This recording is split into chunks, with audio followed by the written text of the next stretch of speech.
Перед початком будівельних робіт завжди провіряй це, а то твої двері будуть виглядати ось так.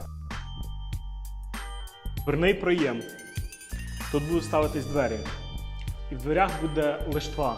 З цієї сторони вона ляже, а з цієї сторони в неї вже немає місця. Що потрібно робити? Потрібно робити тут завжди такий виступ, щоб було місце, куди ляже лиштва.